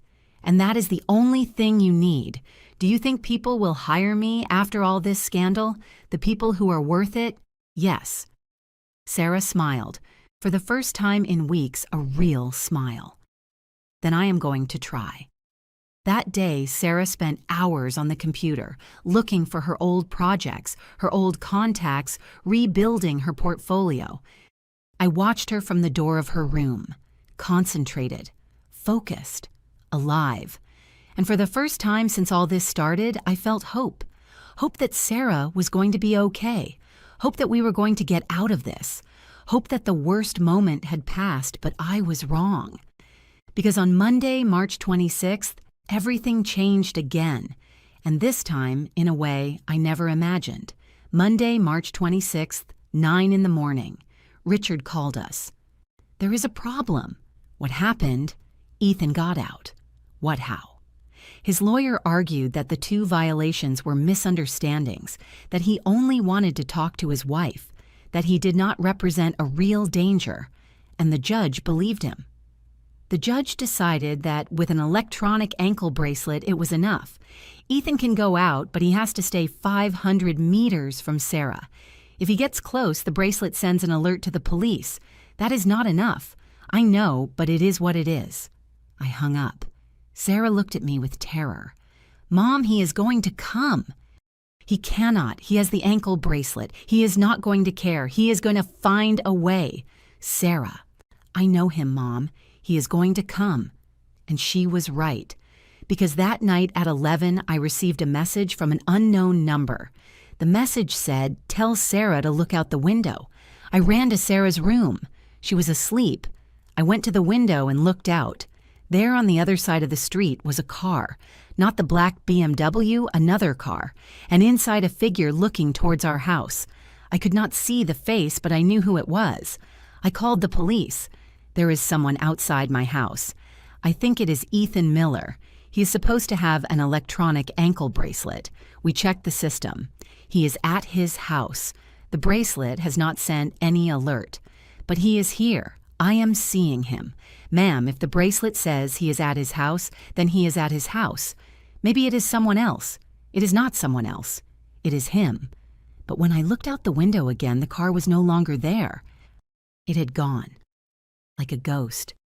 And I knew this was far from over. I still ask myself if I did the right thing. And you? What would you have done in my place? Tuesday, March 27th, 4 in the morning. I could not sleep. I stayed sitting in the living room all night with the lights off, looking out the windows, waiting to see that car again, waiting to see Ethan, but he did not appear. Just silence, just darkness. And that was worse, because when you do not see him, but you know he is there, the fear becomes something that lives inside you, that breathes with you, that does not let you rest. At 6 in the morning, Sarah came out of her room. She had deep circles under her eyes, her hair messy. She was wearing one of my old robes. "Did you sleep?" I asked her. "No." She sat next to me on the sofa. "Mom, this cannot go on like this. I know. He is going to keep coming, over and over again. It does not matter how many times they arrest him. It does not matter how many restraining orders he has. He is going to keep coming. Then we are going to stop him. How I do not know yet. But we are going to find a way." Sarah remained silent for a long time. Then she said, "Mom, I need to tell you something. What is wrong?" "Yesterday, when I was working on my portfolio, I found something." "What did you find?" She got up and went to her room. She came back with her laptop. She opened it and showed me the screen. It was an email from Ethan to her. Dated a year ago, November of last year, the subject said, "Work contract confidential." Sarah opened the email. There was an attached document, a contract, the contract she had supposedly signed. "Did you read it?" I asked her. "Yes, last night. And Mom, it is worse than we thought." I read the contract. It was 5 pages long, written in complicated legal language, but the essence was clear. Sarah agreed to work at the Heritage Restaurant without a fixed salary in exchange for participation in future profits. She agreed to work the hours necessary for the optimal operation of the business. She agreed not to compete with the restaurant for 5 years after terminating her employment. And the worst, if she abandoned her position without justified cause and without 90 days prior notice, she would be responsible for all damages and losses caused to the business, including but not limited to loss of customers, deterioration of reputation, and operational expenses. The stipulated amount, $50,000. "Oh my God," I whispered. "You see, he was not lying. I did sign this. But this is illegal, Sarah. No judge is going to make it valid." "How do you know?" "Because Richard is an excellent lawyer and he is going to prove it." I took a photo of the contract with my phone and sent it to Richard. 3 minutes later, he called me. "Margaret, where did you get this?" "Sarah found it in her emails. This is gold. This is exactly what we needed. Why? Because this contract is completely illegal. It violates multiple labor laws, work without pay, undefined hours, abusive clauses. And the best part, it has Ethan's digital signature. Does that help us? It helps us enormously. I am going to use this to prove labor exploitation. And not only that, I am going to countersue. Countersue, yes, for the 8 months that Sarah worked without pay at a rate of 12 hours a day, 7 days a week with minimum wage, plus overtime. We are talking about more than $100,000 that Ethan owes Sarah. I felt something light up inside me. Hope. For the first time in weeks. Real hope. That day, Richard prepared the countersuit. We filed it on Wednesday, March 28th. Ethan received the notification on Thursday, the 29th. And that same day, at 6 in the evening, I received a call. It was not from Ethan. It was from his mother, Mrs. Margaret Peterson. Yes. "My name is Grace Miller. I am Ethan's mother." I stayed silent. "I know this is a difficult time, but I need to talk to you and Sarah. I do not think that is a good idea. Please just let me explain." Something in her voice made me doubt. She sounded tired, broken. "What do you want to talk about my son, about what he did to Sarah, and about what I am going to do about it?" Grace Miller arrived at my house on Friday, March 30th at 11 in the morning. She was a woman of 64, small, thin, with white hair tied in a bun. She dressed in black, as if she were in mourning. Maybe she was. She sat in the living room with us. Sarah did not want to be there, but I asked her to stay. "You need to hear this," I told her. Grace looked at Sarah for a long time before speaking. Then with a trembling voice, she said, "I know what my son did to you, and I came to ask for your forgiveness." Sarah did not respond. I know that an apology is not enough. I know that nothing I say is going to erase the damage. But I need you to know that I did not raise him like that. "Then why is he like that?" asked Sarah. Grace lowered her eyes. "Because of his father. Ethan's father was a violent man, a controlling man. He hit me, he humiliated me, he took everything from me. My job, my friends, my dignity." She paused, and Ethan saw it. For 15 years, he saw how his father treated me. And when his father died, I thought everything was going to change. I thought Ethan was going to be different, but he was not, I said. No, he became his father, and I did not want to see it. I did not want to accept it until now. Sarah started crying silently. "Why did I come to tell you this?" continued Grace. "Because I want you to know that you are not alone, that I went through the same thing, and I know how hard it is to get out." "You got out?" asked Sarah. "Yes, but too late after my husband died, and I lost 20 years of my life. I do not want you to lose yours." She stood up and took an envelope out of her bag. She gave it to me. "What is this?" "It is a letter written by me declaring that I was a witness to my husband's abusive behavior and that I see the same pattern in my son.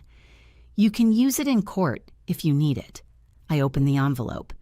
Grace continued, "I came to tell you that I am not going to support Ethan in this lawsuit. I am not going to pay for his lawyers. I am not going to defend him. Because what he did to Sarah is wrong and he needs to face the consequences." Sarah looked at her with eyes full of tears. "Why are you doing this? Because I could not save you, but maybe I can prevent him from doing this to someone else." Grace got up to leave, but before leaving, she looked at Sarah one last time. "You are strong, stronger than me. Do not let my son steal that strength." And she left. That night, Sarah and I sat in the living room in silence. Grace's letter was on the coffee table. "Do you think it is real?" Sarah asked. "Yes, I think so. And do you think Ethan knows she came?" "Probably not, and he is probably going to get very angry when he finds out." "Good." Sarah took the letter and read it again. "Mom, do you think I am going to end up like her, alone regretting having lost so much time?" "No." "How do you know?" "Because you got out in time. Because you did not lose 20 years. You only lost 8 months. And those 8 months taught you something that many people never learn. What that you are worth more than any person can make you believe you are worth." Sarah closed her eyes. "Thanks, Mom. You are welcome, my love." Saturday, March 31st, 10 in the morning. Richard arrived at the house with news. Ethan dropped the lawsuit, what his lawyer called this morning. They said that after reviewing the evidence, they decided it was not viable to continue with the case. Why? Because they know they are going to lose. And not only that, they know that with the countersuit, Ethan is going to end up owing much more than Sarah supposedly owes him. So it is over, this part, yes. But there is still the divorce and the criminal case for the restraining order violations. How long is it going to take the divorce? About 6 months. The criminal case depends. But with the 2 documented violations, it is very likely that Ethan ends up with time in prison. Sarah was sitting on the sofa listening in silence. How much time in prison, she asked. Probably 6 months to a year. And after he goes free. With a record. With a permanent restraining order.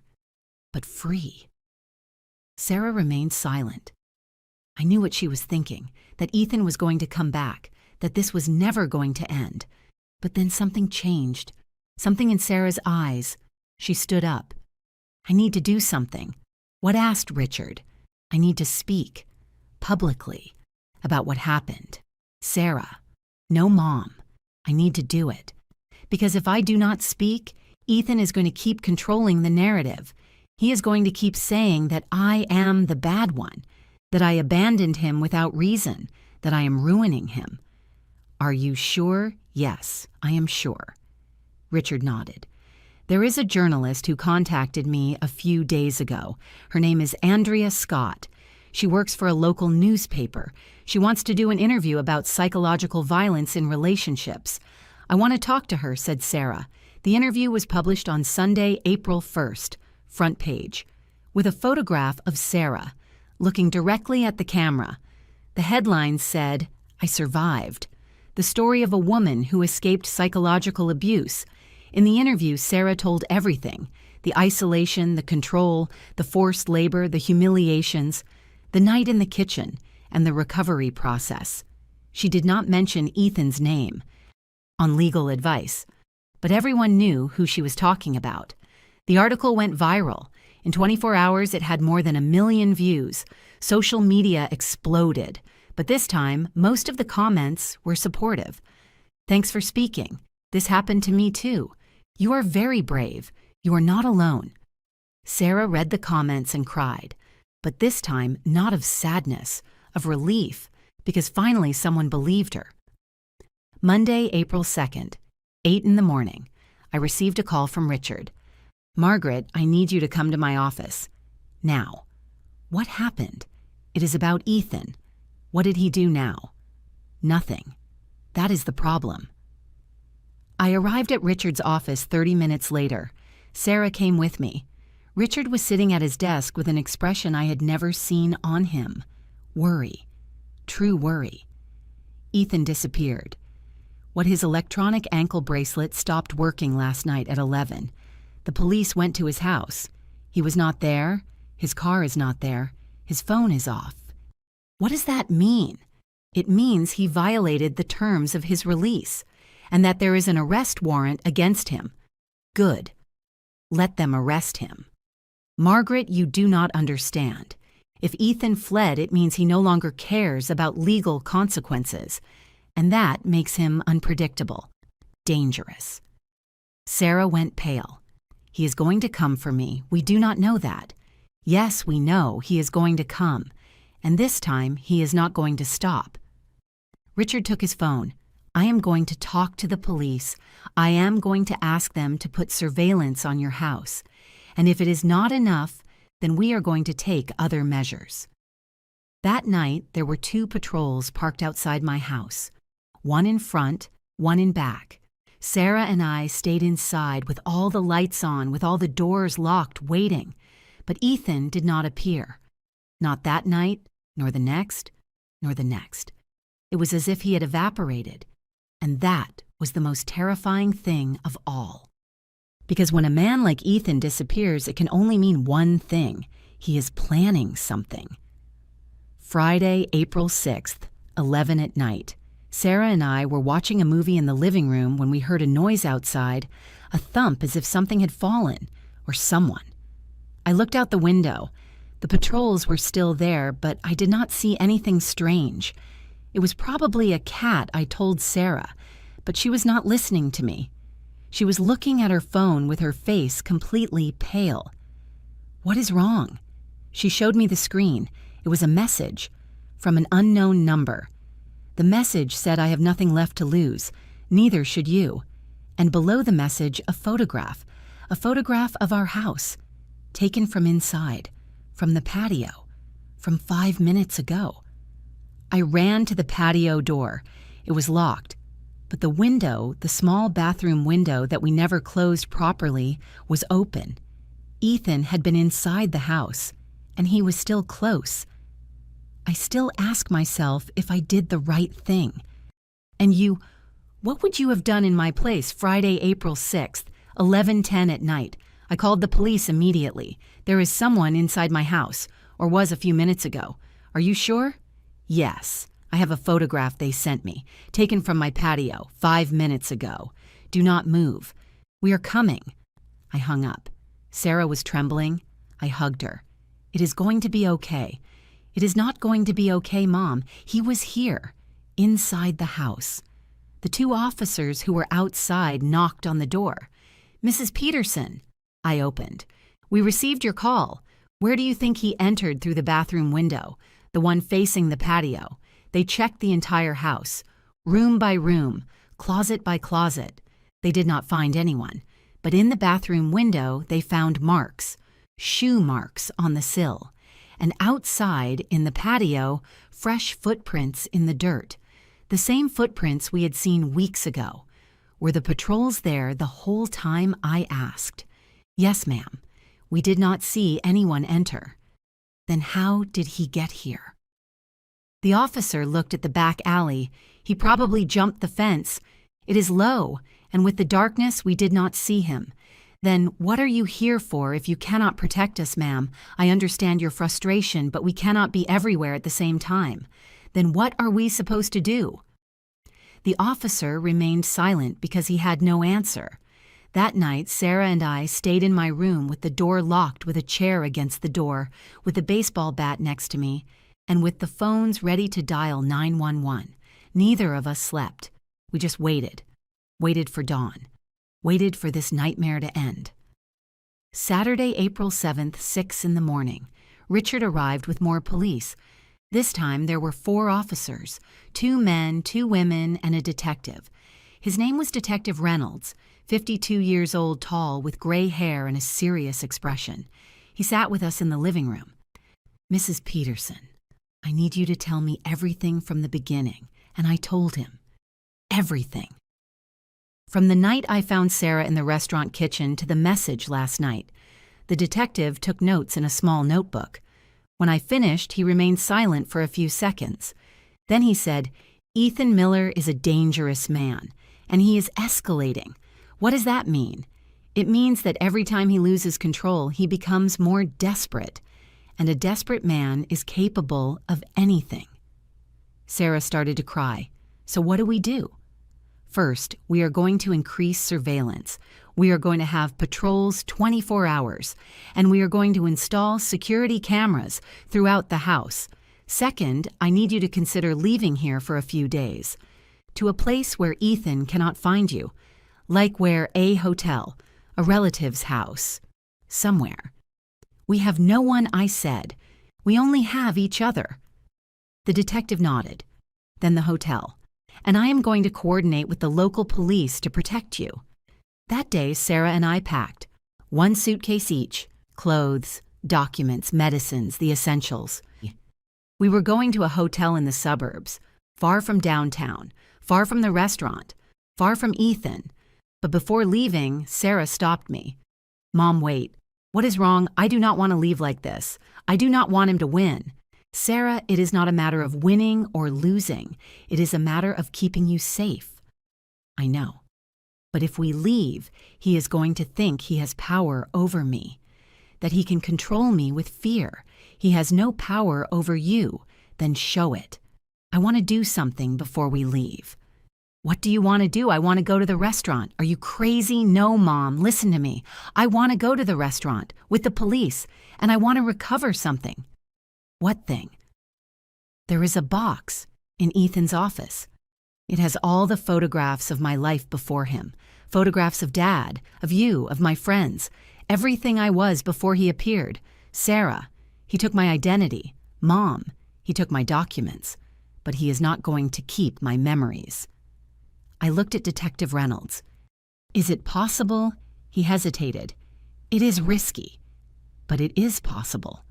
Yes, if we go with enough officers, and if we get in and out fast." Sarah nodded.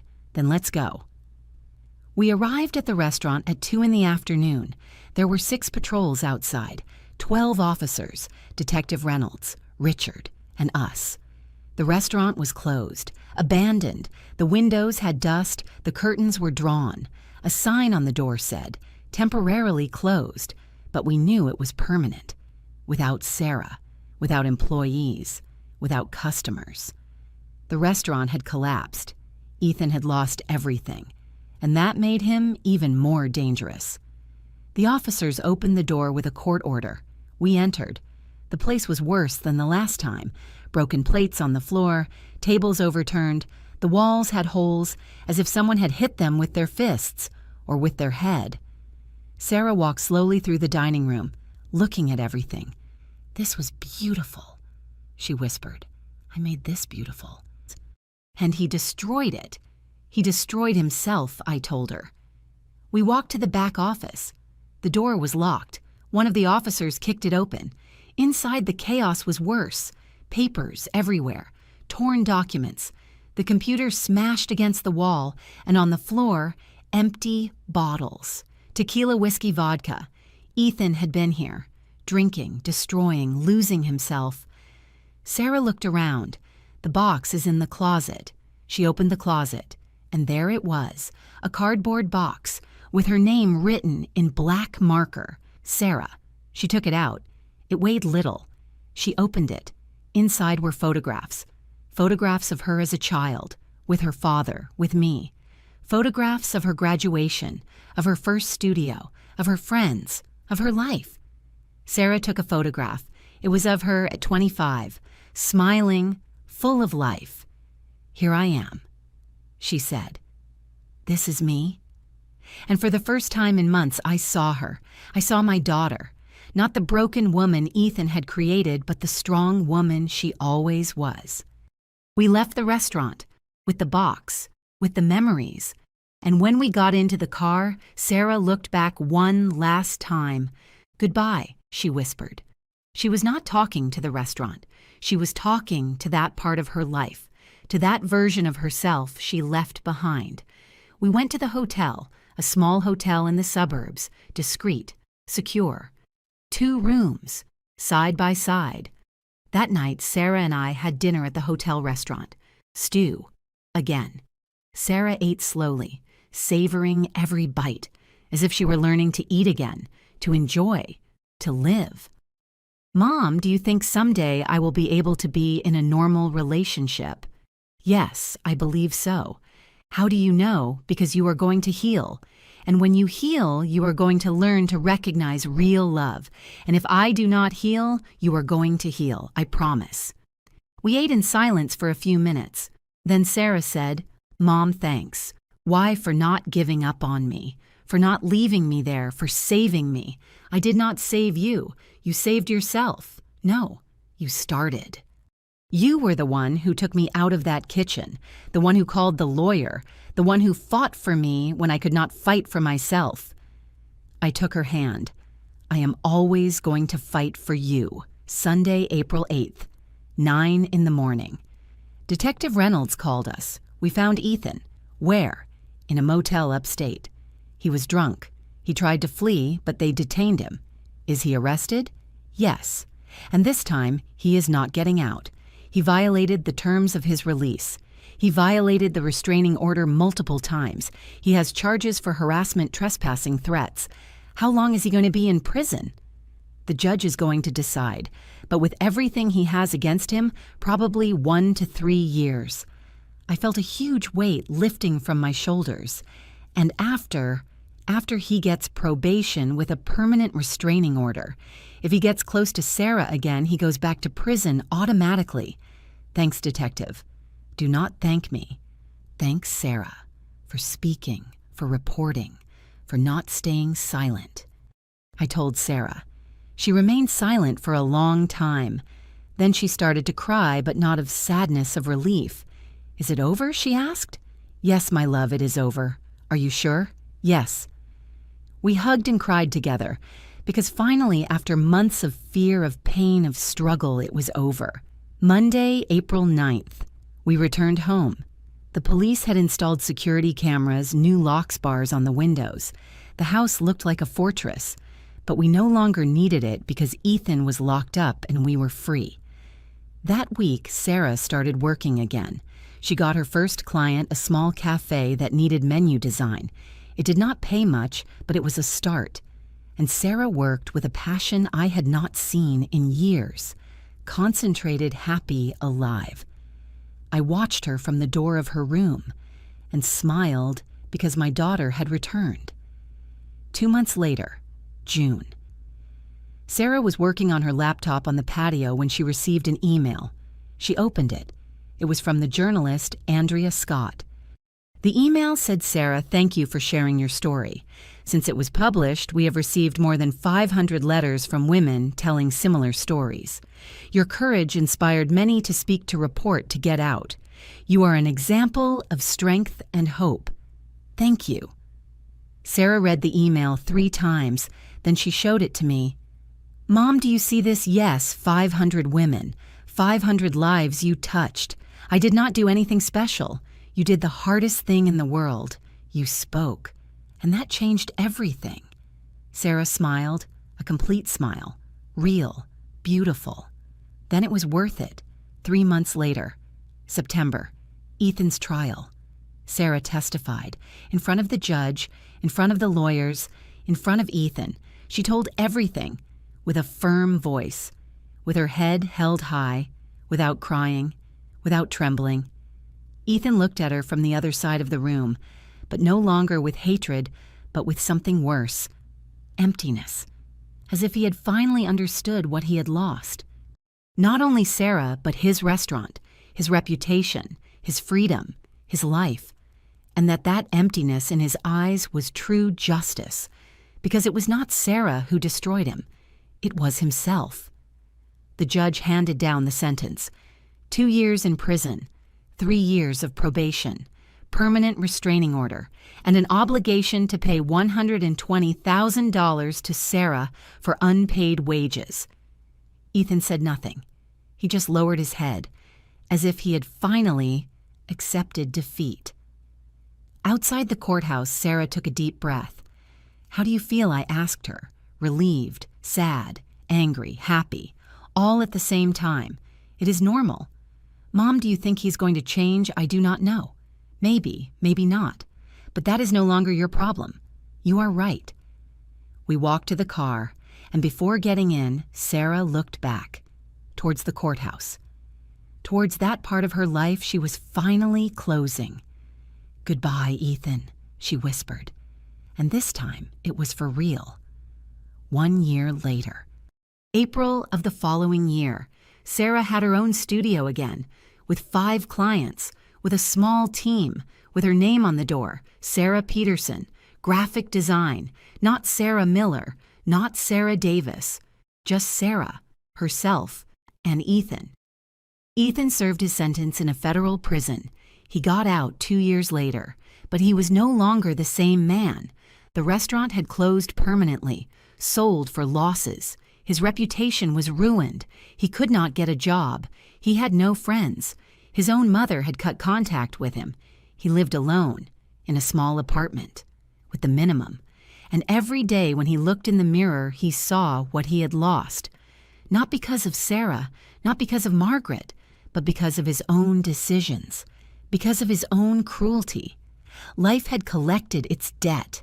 Naturally, as it always does, I still ask myself if I did the right thing. And you, what would you have done in my place 3 years later?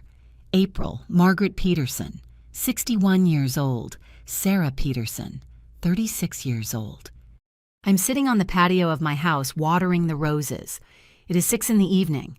The sun is going down. The sky is painted orange and pink. Sarah arrives in her car, a car she bought with her own money, with her own work. She brings a bag of donuts and 2 coffees. She sits next to me. "Hi, Mom." "Hi, my love." We drink coffee in silence, as we have done every Sunday for the past 3 years. "How was your week?" I ask her. "Good. I closed a big contract, a restaurant chain." I smile. Restaurants. How ironic, I know. But it does not affect me anymore. I'm not afraid anymore. I am glad to hear it. Sarah looks different now. She has longer hair, shiny, healthy. She gained weight. She looks strong, radiant. Her eyes have light again, and when she smiles, it is a real smile. Not forced, not broken, real. "Mom, do you know what day it is?" "Yes. 3 years since the trial. 3 years since my life changed. It changed much more than 3 years ago, my love. You are right. It changed the night you went to that restaurant, the night you found me in that kitchen." She takes my hand. "If it had not been for you, I do not know where I would be now. You are here. That is the only thing that matters." We stay in silence for a few minutes. Then Sarah says, "You know, last week I received a message from a woman who read my story. Yes, she told me she has been in an abusive relationship for 5 years, that her husband controls her, isolates her, humiliates her, just like Ethan. And what did you tell her?" I told her she is not alone, that there is a way out, that I am the proof. And I gave her Dr. Roberts' number. You did well. Mom, since my story was published, I have received hundreds of messages like that, hundreds of women asking for help, because you gave them hope. And now I want to do more. "What do you want to do?" Sarah smiles. "I want to open a center, a place where women who are going through the same thing can receive help. Legal advice therapy support. Sarah, that is beautiful, and I want you to be part of it."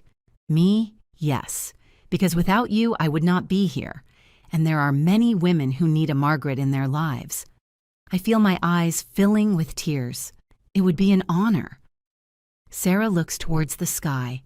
"Do you think Dad would be proud?" I am sure. Sometimes I feel him, as if he were here watching over us. He always watched over us, and he always will. I get up and walk towards the plants. There is a new one that Sarah gave me a month ago, an orchid, delicate, beautiful, strong. "Do you know why I gave you that orchid?" Sarah asks. "No." Because orchids are the most resilient flowers that exist. They can survive in any condition. They can bloom even after seeming dead. Like you. Like us. That night before Sarah leaves, she hugs me. A long hug. Strong. Thanks, Mom. For everything. You do not have to thank me. Yes, I do, because you gave me something that Ethan could never take from me. What? The certainty that I am loved. Unconditionally. No matter what. I hug her tighter. You always were. And you always will be. Sarah leaves. I stay on the patio, looking at the stars, thinking about everything we went through, about how hard it was, about how terrifying it was, but also about how beautiful it is now, because Sarah is alive. She is healing, she is helping others, and that is all that matters. And Ethan served his sentence. He got out of prison a year ago. He lives alone. He works in a warehouse. He earns minimum wage. His life is not what it was. It will never be again. And although a part of me feels pity, I know this is fair. Because life always collects its debts. Not with vengeance, but with natural consequences. With karmic justice. Sometimes I wonder if he learned anything. If he changed. If he regrets it. I do not know. And it does not matter anymore. Because that story is no longer ours. It is his. And he has to live with it. Every day. For the rest of his life, this is my story. The story of a mother who did not give up. Of a daughter who survived. Of a justice that arrived naturally. Without screams, without vengeance. Only with truth and with time. If you are listening to this and you feel identified, if you are in a relationship where you feel small, controlled, lost, I want you to know something. You are not alone. There is a way out, and you deserve to be loved without fear, without control, without conditions, because real love makes you grow. It does not take pieces from you. It gives you wings. And if my story helps a single woman open her eyes, to ask for help, to get out, then everything we went through will have been worth it. Thank you for listening to the end. If this story touched your heart, subscribe and turn on the bell to hear more stories of women who transform their pain into wisdom. Every day a woman, a life lesson. Share this story with someone you love. Sometimes a story like this can change a whole day. God bless you, and until next time.